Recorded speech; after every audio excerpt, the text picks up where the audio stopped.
Lively has been handed her first big loss in her lawsuit against Justin Baldoni, and frankly, it is entirely her own fault, or more precisely, the fault of her legal team. But some of those text messages mine. Did you break out of prison? Will you be my maid of honor? Do you think I want to make you pay?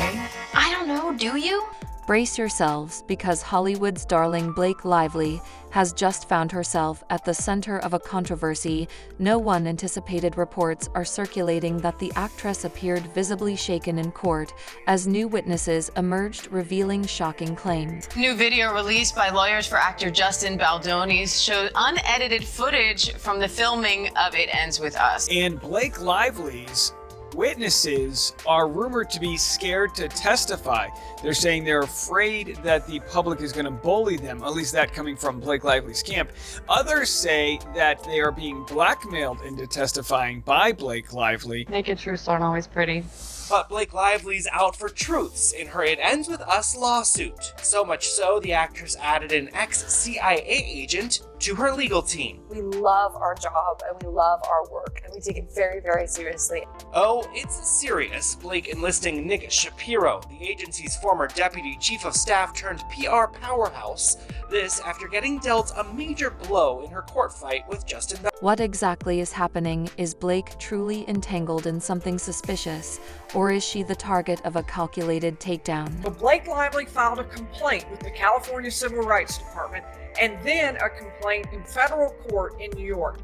Justin Baldoni says Blake Lively was the root of the problems, that she wanted to take over control of the production, and she intentionally made false allegations, hoping she could edge him out of his own movie. And it worked, according to Baldoni. He said Blake Lively is the one who orchestrated the smear campaign against him and not the other way around. Baldoni sued Blake Lively in federal court in New York, and the two cases, Blake Lively's case against Justin Baldoni, Justin Baldoni's case against Blake Lively, have been consolidated into one case. And there are lots of defendants, lots of plaintiffs, lots of counterclaim plaintiffs and defendants. Blake Lively had changed some stuff up in her amended complaint. Now she's describing that dancing scene very differently than she did in her first complaint. There was a post on X from Legal Bites who noticed this, and they made kind of a big deal of it. Adding more layers to this unfolding drama, actor and director Justin Baldoni has now been linked to the case, raising questions about whether he possesses inside information or if his own role in Hollywood's power struggles has led to unexpected fallout. Okay, so I was able to read the amended complaint, which, by the way, it's very abnormal. It's almost 180 pages, 400 and some odd paragraphs. Complaints are not normally that long, but this one has to be for public consumption. And I boiled it down to 4 main points. So if you were to believe her allegations, they kind of, everything she says kind of fits into one of these 4 points in my mind. So number 1, both Baldoni and Heath are creeps, and so there's a lot of allegations about how just creepy they are, per her complaint. Number 2, the SH has nothing to do with taking over the movie, even though she doesn't deny that she took over the movie. Of course, it'd be probably impossible to do that, but she's trying to separate out the SH from the movie takeover. Number 3, we are all dupes. So you're a sucker, we're suckers. Everybody on the internet that's talking about this are suckers because we've all been suckered in by the astroturfing, which I didn't even know what that term meant until the amended complaint. So apparently that's when people leave fake comments from fake accounts. I think that was in the original complaint too, but it is a new term to me as well. Yeah. So anyway, that number 3 is we're all dupes. And number 4, the smear campaign designed by Baldoni's team was intended to derail the SH claims that Lively brought later in time, which seems a little odd to me because her bad press came in early August, and yet the complaint to the CRD didn't happen until December 20th. But her claim is that this whole elaborate scheme to smear her came about because Baldoni knew that she was going to be filing this complaint with the... We're diving deep into the latest updates, the courtroom turmoil, and what this could mean for Blake, Justin, and the entertainment industry as a whole. Buckle up, because things are about to get intense. Ferrer now their names are kind of leaked. It was in a Hollywood Reporter article that I saw this morning that their names were there. Sources are claiming it's them. So now, as I noticed as well, Jenny Slate is getting a lot of heat on Instagram, and I saw that Isabel Ferrer closed off her comment section. This was first in the form of a CRD, a Civil Rights Department complaint, before it matured into an actual federal. Before we dissect Blake's tense courtroom ordeal, let's take a step back. And so the more time we got to spend with Blake Lively, the less we liked her. The more her promotional efforts for a film about domestic violence felt off.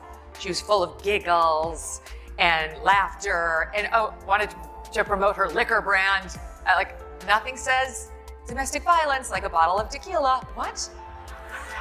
So it felt weird, and she started to get hit by some of the media for being insensitive.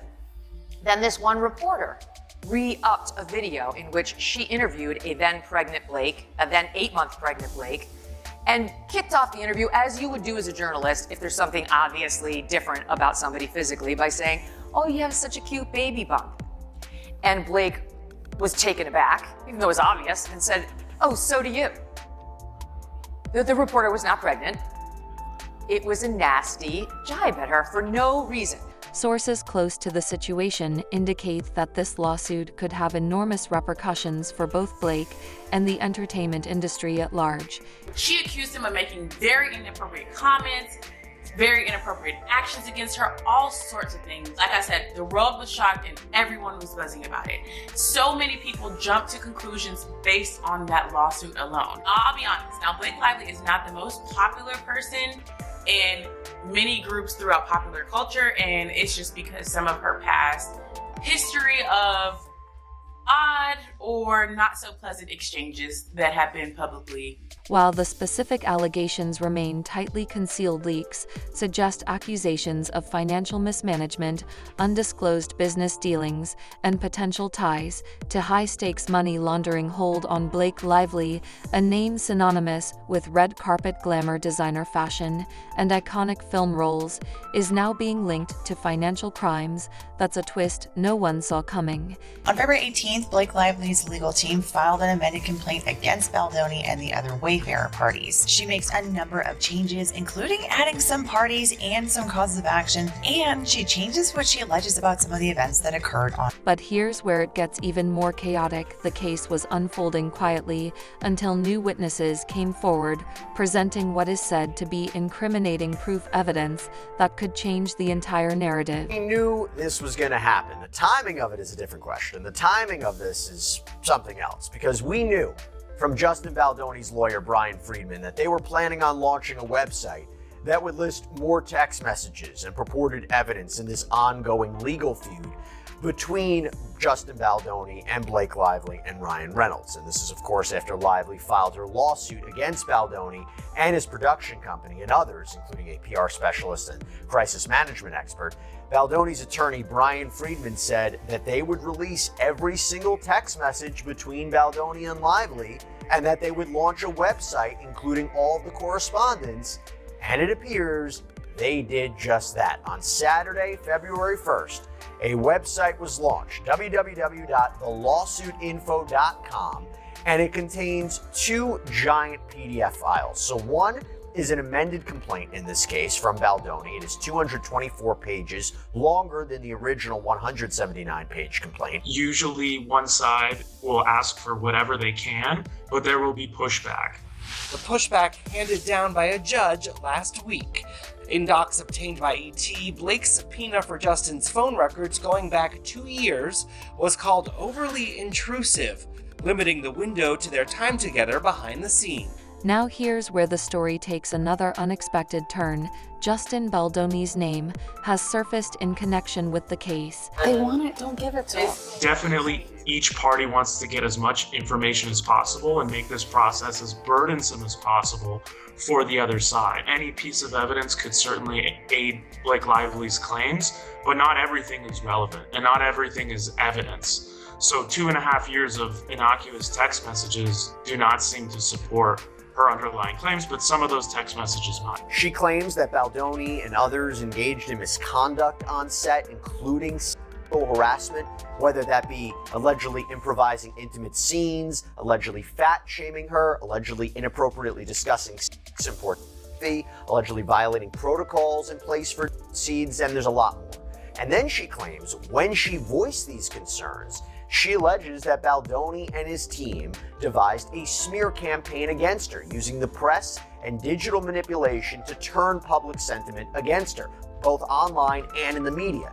So she sued him, his production company, Wayfarer Studios, as I mentioned, his PR rep, a crisis management specialist, expert, Wayfarer executives, and others. For those unfamiliar, Justin Baldoni isn't just an actor, he's a filmmaker, a producer, and a staunch advocate for creating a more ethical Hollywood. He has been outspoken about the industry's deep-seated issues, pushing for change and responsibility. So he optioned this book called It Ends With Us, and it's about domestic violence.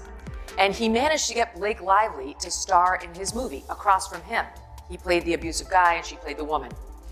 And this is the thrill of a lifetime for this guy. You know, he had done another TV project, but nobody knows who he is. So he gets Blake Lively. She's married to Ryan Reynolds. These are Hollywood A-listers. He's gonna put him on the map. And she agrees to be his female co-star. Great, they're off to the races. Well, shortly into production, Blake Lively is very dissatisfied with virtually everything around her and decides to allege that Justin Baldoni, forgive me, very effeminate, evolved, modern feminist, man bun kind of guy, is like this virulent harasser who can't stop harassing one of the biggest stars in Hollywood in front of everybody on the set. I've got questions. I'm not sure why he would do that, whether he'd have the guts to do that, or whether the man bun is the most likely harasser in general. You know, I think every day Blake Lively is not wanting to be Blake Lively. I think she even wants to back out of this because it's become so cringy at this point. So why is his name coming up now? Some insiders suspect Justin may have played a crucial role in uncovering or exposing these questionable activities.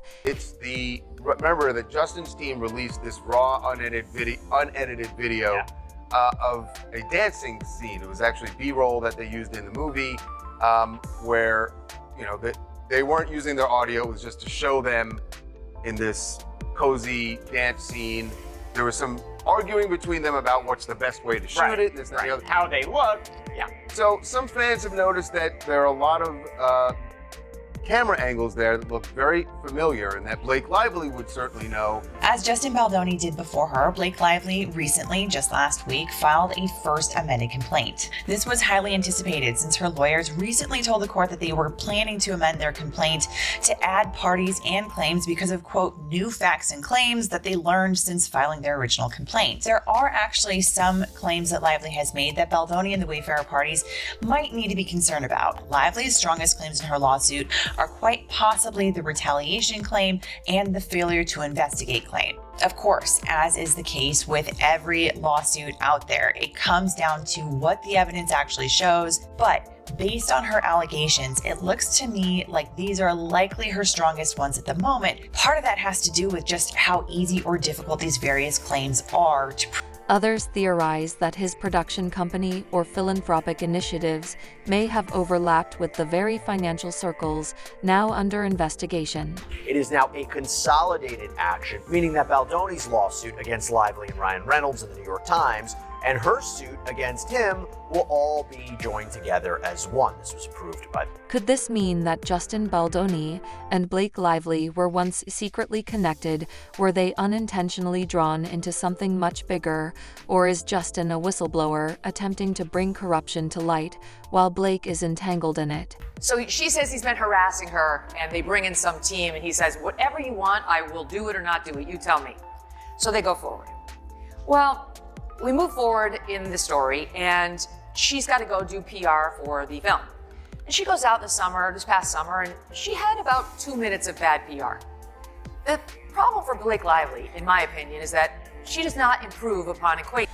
Either way, Hollywood insiders are keeping a close watch, because if Baldoni is involved in any capacity, it implies that this case isn't just about Blake, it's about a deeper web of industry power struggle. Friedman told CNN in a statement on Saturday the decision to amend our lawsuit was a logical next step due to the overwhelming amount of new proof that has come to. Multiple courtroom witnesses described the same scene. Blake Lively, usually graceful and composed, was visibly uneasy. Sources say that as new witnesses took the stand, her expression shifted from confident to deeply troubled. Justin Baldoni's attorneys following through on a promise. We're going to put it out there for the public to decide for themselves. Releasing raw tape showing some of what happened on the set of It Ends With Us. It's the latest move in a Hollywood battle royale between Baldoni, his PR team, and his co-star, Blake Lively. In the sound from the recording, you can hear the two talking to each other. At one point, Blake even commenting on the size of Baldoni's nose. It's so nosy. I know. And my nose is so big. I was hoping that we could address this. It's not too late. Just gotta shut down, gotta call an insurance month and just deal with that. Yeah. And then, Lively's team responding to the video saying Justin Baldoni and his lawyer may hope that this latest stunt will get ahead of the damaging evidence against him, but the video itself is damning. Every frame of the released footage corroborates to the letter what Ms. Lively described in her complaint. The video shows Ms. Lively leaning away and repeatedly asking for the characters to just talk. Some reports even claim she was seen urgently whispering to her legal team, while others suggest she was on the verge of breaking down. TMZ says, of course witnesses are staying anonymous. They're terrified of threats and bullying. Blake says she has people to corroborate her complaints against Justin Baldoni, and while JB and his team want them to reveal their names, there's one major reason they aren't.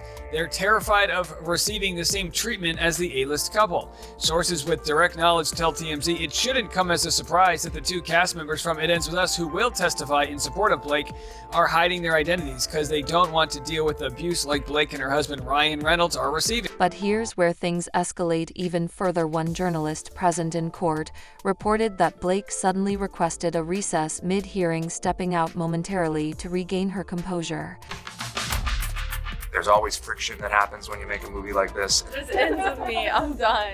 I'm tired. Less than 12 hours after Justin filed, Blake's legal team doubled down, calling the bombshell $400 million lawsuit another chapter in the abuser playbook. The strategy of attacking the woman is desperate, and it will. Now some fans are rushing to her defense, arguing that an emotional response doesn't equate to guilt, but simply shock. However, others insist that her apparent distress indicates that these new witnesses might have truly damaging information against her. So who are these mysterious witnesses shaking up the case? Our sources say that Steve Sarowitz, a partner in Wayfair Studios, allegedly compared his retaliatory plan to Israel's campaign against Hamas, plus his willingness to empty coffers to take them down would rattle anyone, especially those just getting started in the industry. Insiders reveal that the latest testimonies came from individuals with direct involvement in Blake's business dealings, including former staff, business partners, and even a once close friend who has since distanced themselves from her. It comes down to the hard evidence, which in this case are going to be text messages, emails, and certainly witness testimony as to what really happened here. Among the dozens of receipts in Justin's suit, a text exchange in which Blake refers to herself as Game of Thrones Khaleesi, calling husband Ryan Reynolds and bestie Taylor, quote, my dragons who protect those I fight for, adding, we all benefit from those gorgeous monsters of mine, you will too. Leaks claim that these witnesses presented emails and text messages allegedly referencing undisclosed financial transactions, paper trails leading to offshore accounts connected to high-profile individuals, and first-hand accounts of behind-the-scenes dealings. If true, this could implicate Blake in a much broader scheme, but there's another angle. Some sources allege that these witnesses might have been incentivized to testify, possibly as part of a greater effort to take Blake down. And then there is the second PDF on the website, and it is entitled Timeline of Relevant Events. Now, to be clear about this is Baldoni's version. This is Baldoni's side, right? These are his claims, his allegations of the series of events. However, These files provide a lot more purported material in this story that we need to go through. And to be clear, there are things in this timeline that are more specific or not laid out per se in the amended complaint, but they could very well be used at an upcoming trial if this goes to trial. It's currently scheduled for March 2026. So is she genuinely guilty of any wrongdoing, or is she just another high-profile figure caught in a Hollywood battle? She seems like a bully.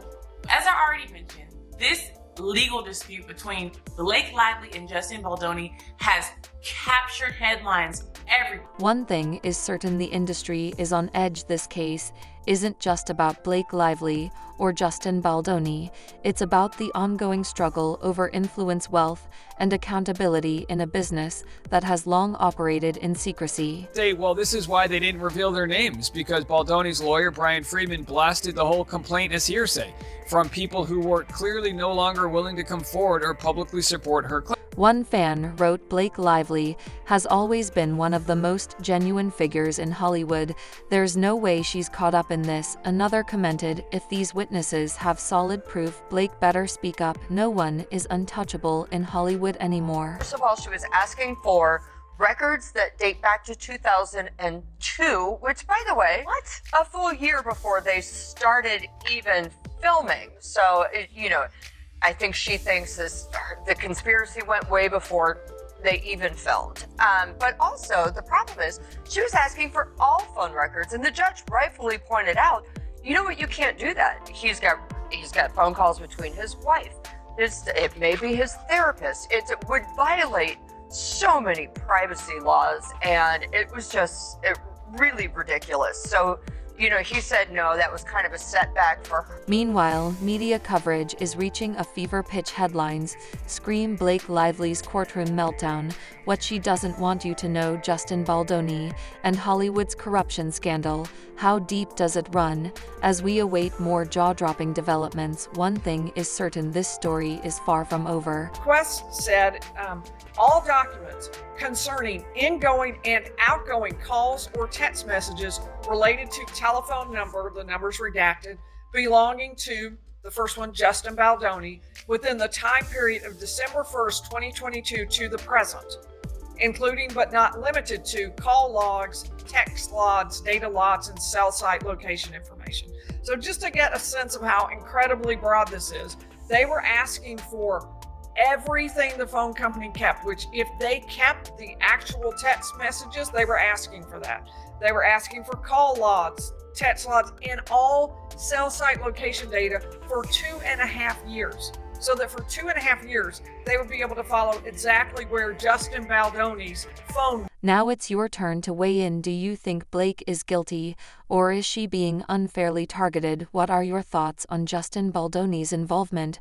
Will this scandal destroy Blake's career, or will she make a strong comeback? Share your opinions in the comments below, and let's get the discussion going. Thanks for watching, and see you in the next one.